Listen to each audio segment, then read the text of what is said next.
What's going on? In this video, I'll be breaking down the cholesterol-testosterone connection. So I'll be breaking down exactly why cholesterol is so important for your testosterone levels and overall your production when it comes to proper hormonal optimization, your metabolic rate and things like that. Most importantly, I want to break down the false ideas that people have around cholesterol and how cholesterol is actually produced. I've done many calls with guys and they're mentioning how they're eating all this cholesterol in their diet without realizing that the cholesterol that you have within your body doesn't come from dietary cholesterol. In reality, it doesn't make a big difference in your cholesterol levels. So I'm going to be breaking down exactly how you can eat properly so you can have higher cholesterol levels, so you can produce proper testosterone levels, proper hormonal levels. And I'll be breaking down to why cholesterol levels are low, why they're high, and why it's a good thing or it's a bad thing. And I'll be going over numbers. So if you ever done a cholesterol test, you can see exactly if you're within the range, what to do. So overall, I want to give you clarity around cholesterol. So that being said, firstly, let's get into why is cholesterol important. So you hear, guys, how does it work? Things like that. So as you can see on the graph here, this is like a graph around how hormones are produced in a basic manner, let's say. And at the end here, you have like testosterone, you have DHT, which, as you know, are extremely important for these benefits, right? Your body takes LDL cholesterol with vitamin A, and if you have proper thyroid function, you produce in your mitochondria pregnenolone. And from pregnenolone, you can produce protective hormones, all of your hormones. Also, your ability to produce vitamin D comes from how much cholesterol you have. That's why when I work with guys and they might be out in the sun, they're living in Spain or Mexico, they think they have optimal vitamin D levels, but when they actually get their blood tested, it's low. And by supplementing, it actually helps. This is why cholesterol is important. And the way we actually get cholesterol within the body is not from eating animal fats or this and that. In essence, your body can produce some cholesterol from the fats you eat, but most importantly, it comes from sugar, from fruit. So your body takes the fruit, the sugar that you eat, fructose, glucose goes into the bloodstream. And with that, within the liver, your body produces cholesterol. And from the cholesterol that you produce, then you start producing protective hormones. And this is one mistake people make. But one way to look at it, the whole idea behind why sugar is bad is from the idea that cholesterol is bad. Hence why sugar was demonized. But when you understand it from the other way, that cholesterol is actually good for you, that means fruit is good for you as well. You need to look at it from that way. Also, it's like, biblically speaking, why would God create fruit? It's colorful, it's tasteful. You have a sense like taste bud to taste sweetness. So sugar is very important. Hosea 4:6, my people are destroyed for lack of knowledge. And your lack of knowledge is understanding how important cholesterol is. And you get that from consuming enough sugar. So let's get into other things. I have a whole section here. The testosterone cholesterol connection. So protective range, if you get a blood test done, is around 160 to 200 nanograms per milliliter, 4.1 to 5.1 nmol per liter. Some of you might be below that. Some of you are above that. What does it mean? So if your cholesterol levels are below 160, it's usually due to, and the problem with having too little cholesterol is you won't be able to produce protective hormones. And when you have low cholesterol, this is where you get into people having aggression, suicidal thoughts, things like that. So making sure you're in the right range when it comes to cholesterol is extremely important. So if your cholesterol is too low and your goal is to increase it to be in that protective range, so you can produce protective hormones, you want to look at things like endotoxin, so lipopolysaccharide, which are like come from gram-negative bacteria, so the shell, and you shed off endotoxin. That comes from feeding the bacteria or killing it. Have you ever heard of the Herx reaction when you're doing a gut detox and you feel like flu symptoms and things like that? That comes from killing off the bacteria. The same thing can happen from feeding the bacteria. This is why things like intermittent fasting, people fasting, they feel so much better because they're not actually feeding the bacteria. It's better that than eating problematic foods, which the foundation would be remove the problematic foods, remove too many starches in your diet. If you have those things in your routine, your endotoxin is going to be high. Next is you have infection, bacterial overgrowth. That's going to cause your cholesterol to drop. Malnutrition. If you're in a caloric deficit and you're not eating enough carbohydrates per day, your body doesn't have the raw materials to produce cholesterol. So this is where you get into tracking your calories, making sure you're eating enough per day.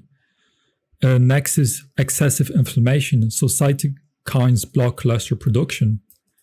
Next is liver dysfunction, impaired cholesterol synthesis and transport.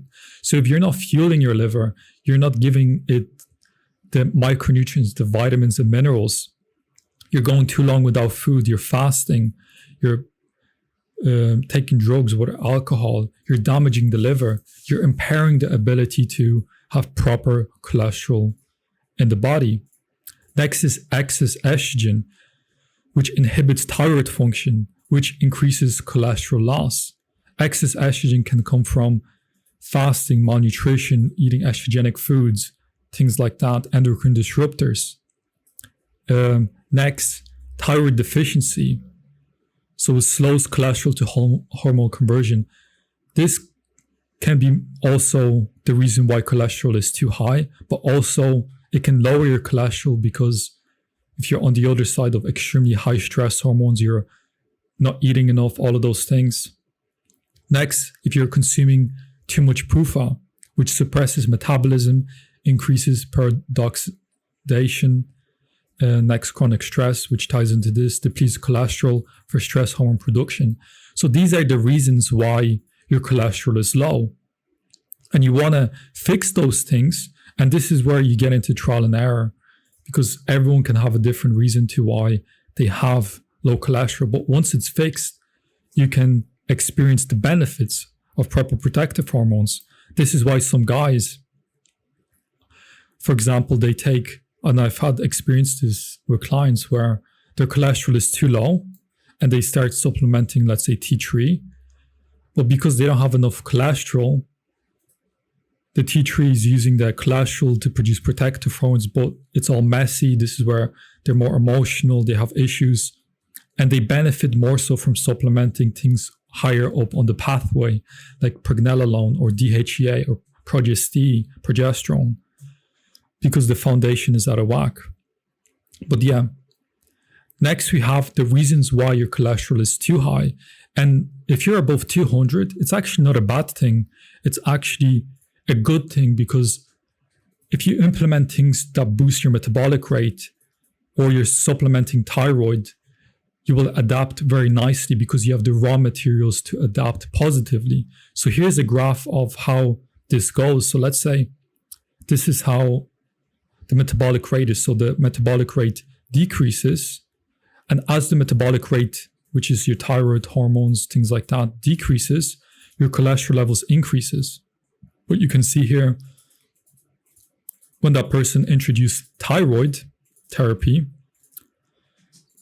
cholesterol levels dropped because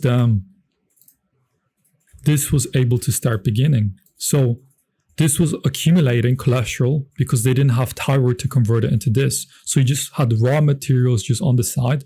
But once you introduce the workers, let's say, they were able to take that cholesterol and start producing protective hormones.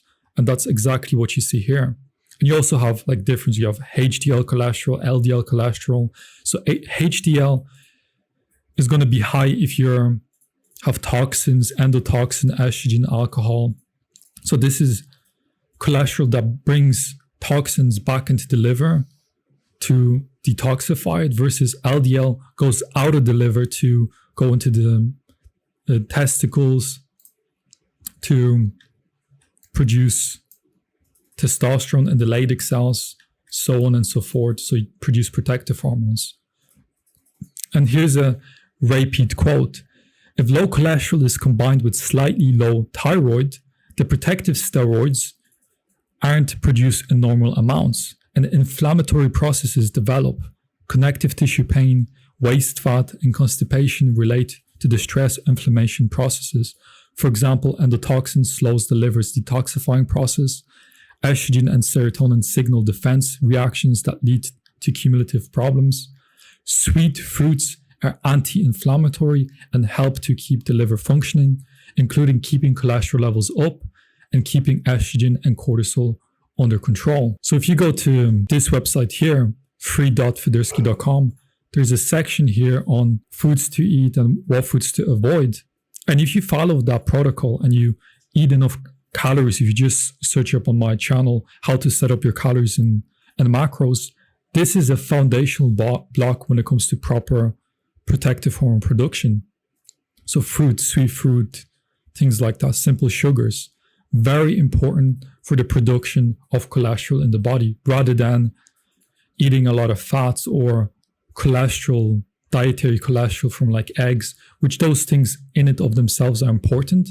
But most importantly is eating enough carbohydrates. So yeah, this was the main part I wanted to cover. And this cholesterol allows all of those processes to function optimally. So yeah, that being said, this was the video on the cholesterol-testosterone connection.